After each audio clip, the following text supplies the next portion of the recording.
place to be a farmer than the Southern Plains. The rest of the nation was in the grip of the Great Depression. But in wheat country, they were reaping a record-breaking crop.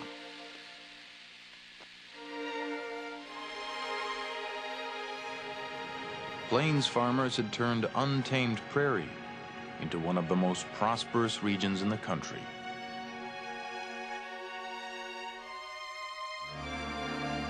I came to Meade County, Kansas, fired with ambition to become a wheat farmer.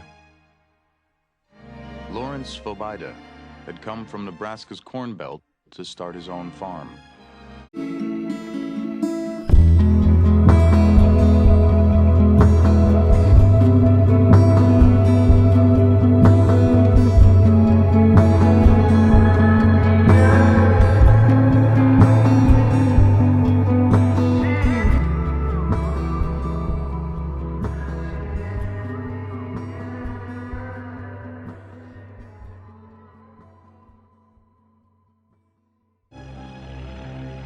With so much bounty flowing from the Southern Plains, outsiders saw an opportunity to make a killing and began speculating on wheat.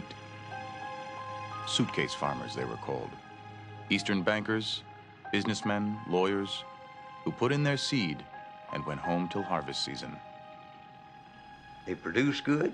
It looked like it's just a great thing that would never end. So they abused the land. They abused it something terrible. They raped it. They got everything out they could. And we don't think, except for ourselves, and it comes down to greed.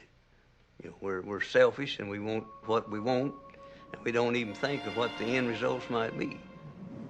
I believe any man must see the beauty in mile upon mile of level land where the wheat is waist high, sways to the slightest breeze, and is turning a golden yellow under a flaming sun. It was evening when a huge bank of dark rain clouds formed in the northwest. As the storm approached, I could feel its coolness, smell it, almost taste it. I waited in suspense, looking, hoping, praying for rain. But the rain did not come.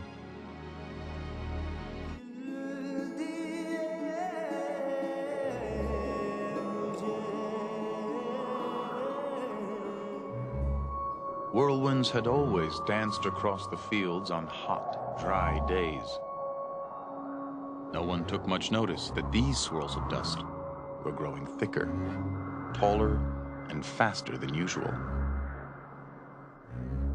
Then, in the summer of 1931, the rains stopped.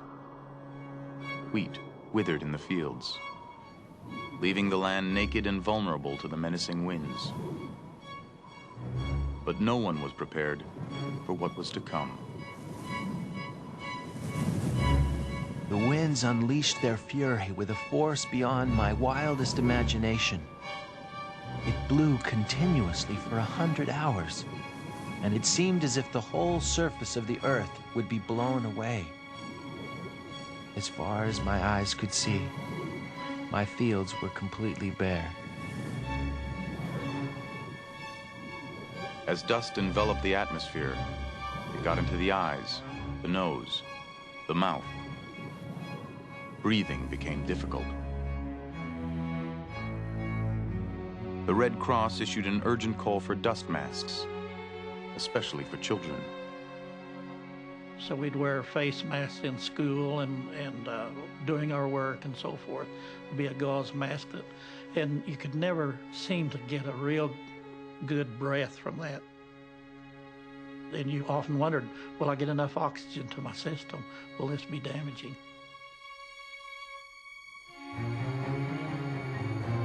Residents grabbed any bits of cloth to cover their faces.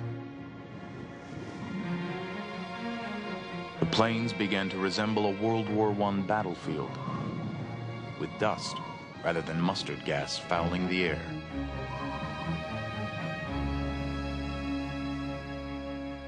Where grain once grew high as a man's shoulder, dazed farmers walked out over their beaten, blown-out fields. It had taken 1,000 years to build an inch of topsoil on the southern plains. It took only minutes for one good blow to sweep it all away. Well, after a dirt storm, the ground would just be bare where it had blown all the topsoil away, and then it would be mounds over where the fence rows had been. So we didn't have much except just bare old hard ground. It was a bad time.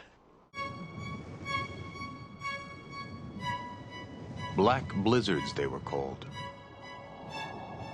Dark clouds reaching miles into the sky, churning millions of tons of dirt into torrents of destruction.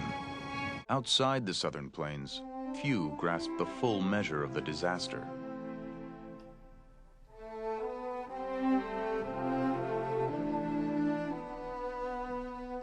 In Washington, the Dust Bowl was seen as just another trouble spot in the nationwide crisis of the Depression. The government began offering relief through Franklin Roosevelt's New Deal.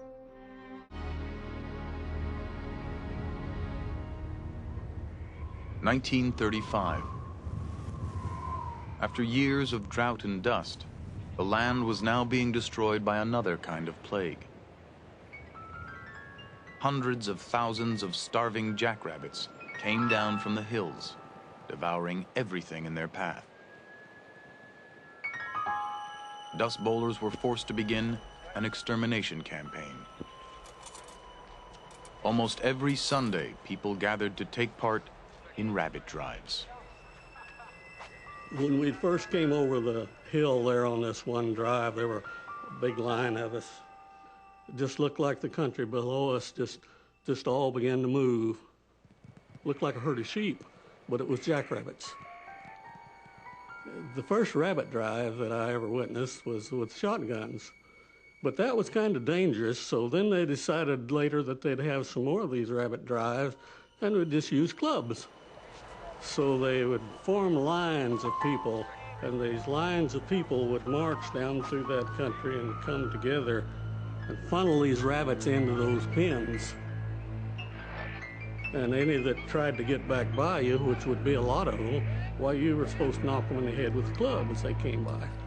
And then after they got them all in these pens, why, the young fellows would get in those pens with these clubs, which was like an old axe handle or something like this, and just club them to death. I can imagine, you know, what the Humane Society would say about that now. Whew.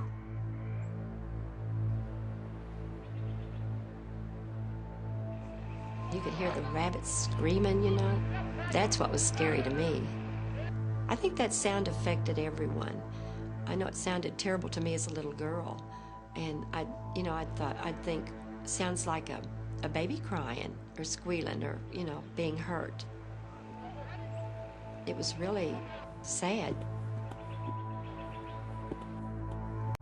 And then this dirt storm was coming in at that time. But it was starting to get dark. And, you know, some people felt that was the wrath of God coming up on them when they'd kill these rabbits like this.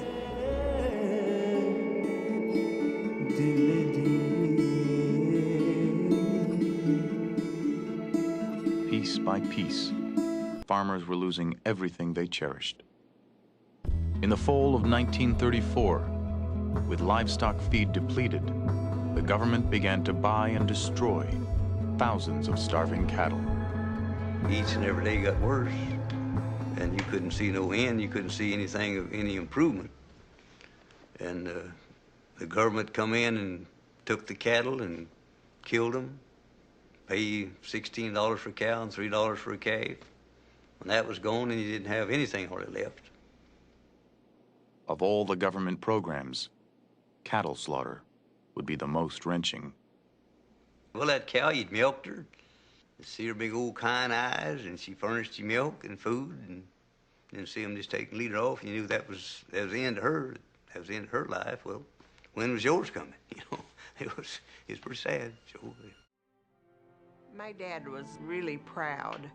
He thought it was charity to take help from the government, and for a long time, He wouldn't, even when government programs came in, you know, in relation to his farming, where he could have been paid for certain farming practices. There was quite a while that Dad wouldn't do it. The sturdy people who settled this country were not leaners, residents insisted. Yet most had no choice but to suffer the humiliation of relief checks and food handouts.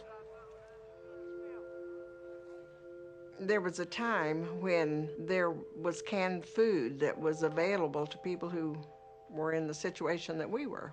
We were poor, I guess. We didn't call ourselves poor, but I guess we were.